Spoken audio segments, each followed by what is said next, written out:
നമസ്കാരം. എല്ലാവർക്കും ഇന്നത്തെ വീഡിയോയിലേക്ക് സ്വാഗതം. ഇന്ത്യയിൽ നമ്മൾ ഏറ്റവും കൂടുതൽ കേൾക്കുന്ന ടേമാണ് മിഡിൽ ക്ലാസ് എന്നുള്ളത്. അപ്പം ഈ ഒരുപാട് ആളുകൾക്ക് എപ്പോഴും ഒരു ധാരണയുണ്ട് ഞാനൊരു മിഡിൽ ക്ലാസ് ആളാണെന്ന്. ശരിക്കും പറഞ്ഞു കഴിഞ്ഞാൽ എങ്ങനെയാണ് ഈ ക്ലാസ് ഡിറ്റർമൈൻ ആകുന്നത്? അപ്പോൾ അതിൻ്റെ ഒരു ബേസിക് ക്ലാസിഫിക്കേഷനൊക്കെ ഞാൻ കഴിഞ്ഞ വീഡിയോയിൽ നിങ്ങളോട് പങ്കുവച്ചിരുന്നു. അപ്പോൾ നമുക്ക് സിമ്പിളായിട്ട് പെട്ടെന്ന് തന്നെ നിങ്ങൾ ഏത് ക്ലാസ്സിലാണ് വരുന്നത് എന്നറിയാൻ വേണ്ടിയിട്ടാണ് ഇന്നത്തെ വീഡിയോ ഞാൻ എയിം ചെയ്യുന്നത്. അപ്പം അതിനകത്ത് നമുക്ക് എല്ലാവർക്കും അറിയുന്ന പോലെ റിച്ച് ക്ലാസ് ഉണ്ട്, മിഡിൽ ക്ലാസ് ഉണ്ട്, പൂവർ ക്ലാസ് ഉണ്ട്. അപ്പോൾ പെട്ടെന്ന് തന്നെ ഈ കാറ്റഗറി ഏതാണെന്ന് അറിയാൻ വേണ്ടിയിട്ട് ഞാനൊരു സിമ്പിൾ ഒരു ഒരു നമ്മുടെ ബൈക്കിൻ്റെ ഒരു എക്സാമ്പിൾ വെച്ചിട്ട് നമുക്ക് ഇത് നോക്കാം. അപ്പോൾ ആദ്യമേ തന്നെ ബാറ്റ്മാൻ കരണത്തടിക്കുന്ന ഒരു ഗിഫ് പോലെ ഞാൻ ഇട്ടിട്ടുണ്ട്. അതായത് ഓപ്പോസിറ്റ് നിൽക്കുന്ന ആൾ പറയുന്നത് പൊളിറ്റിക്കൽ പാർട്ടീസിൻ്റെയൊക്കെ പ്രശ്നങ്ങളാണ് എന്നുള്ളതാണ് പറയുന്നത്. പക്ഷേ ശരിക്കും ബാറ്റ്മാൻ അടിച്ചിട്ട് പറയുകയാണ് ലൈക്ക് ഇത് നമ്മൾ വേഴ്സസ് അൾട്രാ റിച്ച് അല്ലെങ്കിൽ കോർപ്പറേഷനെതിരെയാണ് നമ്മൾ റൺ ചെയ്യുന്നത്. അപ്പോൾ അതാണ് ശരിക്കും പറഞ്ഞാൽ നടക്കുന്നത്. അപ്പോൾ ഇത് പൊളിറ്റിക്കൽ പാർട്ടിയോ ആരെങ്കിലും കേൾക്കുന്നുണ്ടെങ്കിൽ തീർച്ചയായിട്ടും അവർ ഈ ചാനൽ ബാൻ ചെയ്യില്ല എന്ന് ഞാൻ പ്രതീക്ഷിക്കുന്നു. ഇനി നമുക്ക് നമ്മുടെ ശരിക്കും ഏത് കാറ്റഗറിയിലാണ് ഇപ്പോൾ മലയാളികളായിരിക്കും മെജോറിറ്റി വീഡിയോ കാണുന്നത്. അപ്പം ഈ ഒരു മല്ലു എന്ന് പറഞ്ഞാൽ നമുക്ക് ഇന്ത്യയിൽ ഇന്ത്യൻ ക്ലാസ് പറഞ്ഞ പോലെ മല്ലു ക്ലാസ്സിൽ നിങ്ങൾ ഏത് ക്ലാസ്സിലാണ്? ഞാൻ അഗെയിൻ പറഞ്ഞതുപോലെ ഞാൻ എക്സ്പ്ലെയിൻ ചെയ്യാനായിട്ട് ഞാൻ യൂസ് ചെയ്യുന്നത് ഒരു ബൈസൈക്കിൾ ബൈസൈക്കിളല്ല, ഒരു മോട്ടോർ ബൈക്കിൻ്റെ എക്സാമ്പിൾ വെച്ചിട്ടാണ് ഞാൻ പറയാൻ പോകുന്നത്. അപ്പം 3 കാറ്റഗറി ആയിട്ട് നമുക്ക് പെട്ടെന്ന് പറയാൻ പറ്റും. ഒരു ബോട്ടം 50% എന്ന് പറയാം, പിന്നെ ഒരു മിഡിൽ ക്ലാസ് ആ ഒരു സെയിം ലെവലിൽ വരും, പിന്നെ ഉള്ളത് ടോപ്പ് പെർസെൻറ്റേജ് ആളുകൾ. അപ്പോൾ നമുക്ക് ആദ്യമേ തന്നെ ബോട്ടം 10%ലേക്ക് പോകാൻ പറ്റും. അപ്പം നിങ്ങൾക്ക് കാണാൻ പറ്റും ഒരു ഗിഫിൽ ഒരാൾ സൈക്കിൾ ചവിട്ടി പോകുന്നത്. അപ്പം ഏകദേശം ബോട്ടം ക്ലാസ്സിൽ വരുന്ന ലാസ്റ്റ് വീഡിയോയിൽ ഞാൻ പറഞ്ഞത് 4000 രൂപ ടു ഏകദേശം 18,000 റുപ്പീസ് 19,000 റുപ്പീസ് വരെയാണ് നിങ്ങൾ വരുന്നതെങ്കിൽ നിങ്ങൾ പൂവർ ക്ലാസ് കാറ്റഗറിയിൽ പെടുന്ന ആളുകളാണ്. Very sorry to say this. അപ്പം ശമ്പളം നിങ്ങൾക്ക് 20,000 രൂപ താഴെയാണെങ്കിൽ നിങ്ങൾ പൂവർ ക്ലാസ്സാണ്. ഇനി എന്താണ് ശരിക്കും മിഡിൽ ക്ലാസ് ആളുകളുടെ ശമ്പളം എന്താണ്? എപ്പോഴും നമ്മൾ കൺഫ്യൂസ്ഡ് ആകുന്നതാണ്. ഇനി നിങ്ങൾ മിഡിൽ ക്ലാസ് ആണോ എന്നറിയാൻ വേണ്ടിയിട്ട് ഒരൊറ്റ എക്സാമ്പിൾ നോക്കിയാൽ മതി. ഏകദേശം 20,000 രൂപയാണ് മാസ ശമ്പളമെങ്കിൽ നിങ്ങൾക്ക് കിട്ടുന്നത്. അതിനോടനുബന്ധിച്ച് വരുന്ന ഒരു 20,000, 25,000, 30,000 റുപ്പീസൊക്കെ നമുക്ക് പറയാം.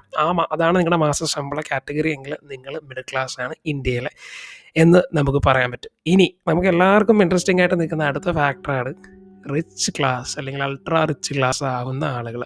ഞാൻ ഇതിന് മുമ്പത്തെ വീഡിയോയിൽ പറഞ്ഞിട്ടുണ്ട്, പക്ഷേ എന്നാലും ഇത് ക്ലാസിഫിക്കേഷന് വേണ്ടിയിട്ട് സിംപ്ലിഫൈ ചെയ്ത് പറയുന്നതാണ്.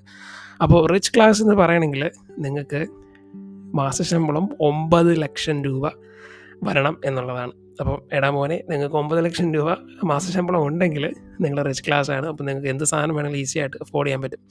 ഇനി ഇതിനകത്ത് ഇൻട്രസ്റ്റിംഗ് ആയിട്ട് എനിക്ക് തോന്നിയ ഒരു കാര്യം കൂടെ ഞാൻ പറയാം, ഏകദേശം ഒരു ചെറിയ കൺക്ലൂഷൻ പോലെ. അതായത് ടോപ്പ് 10%ൽ നിങ്ങൾ പെടണം. അതായത് ഇന്ത്യയിലെ 10% ടോപ്പ് പേയിങ് ആയിട്ടുള്ള സാലറിയോ അല്ലെങ്കിൽ ഏതെങ്കിലും സോഴ്സ് ഓഫ് ഇൻകം നിങ്ങൾക്ക് കിട്ടണമെങ്കിൽ നിങ്ങൾ ഒരു 60 to 70K അടുത്ത് നിങ്ങൾക്ക് കിട്ടുന്നുണ്ടെങ്കിൽ തീർച്ചയായിട്ടും നിങ്ങൾ ടോപ്പ് 10%ൽ എത്തിയിട്ടുണ്ട്. അപ്പോൾ നിങ്ങൾക്ക് ഇപ്പോൾ 70,000 റുപ്പീസ് ശമ്പളം ഉണ്ട്, എന്നിട്ട് നിങ്ങൾ സാറ്റിസ്ഫൈഡ് അല്ല എന്നുണ്ടെങ്കിൽ തീർച്ചയായിട്ടും നിങ്ങൾ ടോപ്പ് 10% കാറ്റഗറിയാണ് ഇന്ത്യയിലെ. അത് തീർച്ചയായിട്ടും ഒരു അഡ്വാൻറ്റേജ് തന്നെയാണ്, ഇപ്പോൾ പോസിറ്റീവായിട്ട് എടുക്കുക.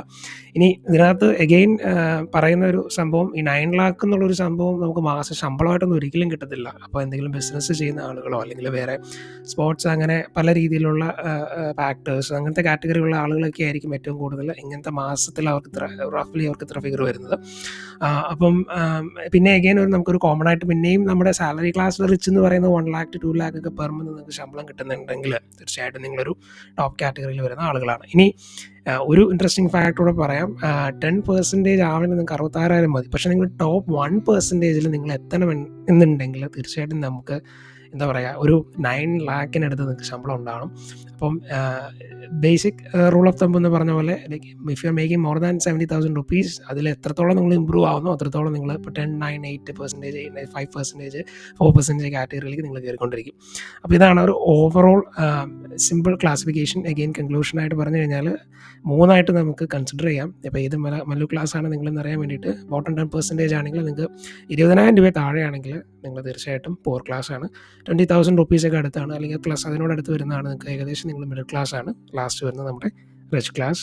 ക്ലോസ് ടു 60,000 70,000 റുപ്പീസിന് എബോവ് ഒക്കെ നിങ്ങൾക്ക് വരുവാണെങ്കിൽ ടോപ്പ് ട്രെൻഡേഴ്സിൻ്റെ അടുത്ത് 10% അടുത്ത് നിങ്ങൾ വന്നു കഴിഞ്ഞു. റിച്ച് അൾട്രാ റിച്ചിലേക്കൊക്കെ എത്തണമെങ്കിൽ ലക്ഷങ്ങൾ ഒരു വലിയൊരു ജമ്പാണ് വന്നേക്കുന്നത് ആ ശമ്പളത്തിലുള്ളത്.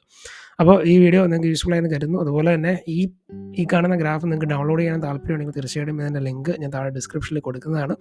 ഈ കണ്ടൻറ്റ് നിങ്ങൾക്ക് യൂസ്ഫുൾ ആയി എന്ന് തോന്നുവാണെങ്കിൽ തീർച്ചയായിട്ടും നിങ്ങൾ സബ്സ്ക്രൈബ് ചെയ്യുക. അതിൻ്റെ ഒത്തിരി ഹെൽപ്പ് ചെയ്യുന്നതാണ്. ഈ ചാനലിനെ പ്രൊമോട്ട് ചെയ്യാനായിട്ടും എന്നെ ഹെൽപ്പ് ചെയ്യണം. യൂസ്ഫുൾ ആയിട്ട് നിങ്ങൾക്ക് തോന്നുന്ന ഏതെങ്കിലും ഫ്രണ്ട്സ് ഉണ്ടെങ്കിൽ തീർച്ചയായും നിങ്ങളുടെ കോടീശ്വരൻ എന്ന് നിങ്ങൾക്ക് തോന്നുന്ന ഫ്രണ്ട് ഉണ്ടെങ്കിൽ തീർച്ചയായിട്ടും ഈ വീഡിയോ ഷെയർ ചെയ്യുക. അപ്പോൾ അടുത്തൊരു വീഡിയോയിൽ വരുന്നവരെ എല്ലാവർക്കും ബൈ.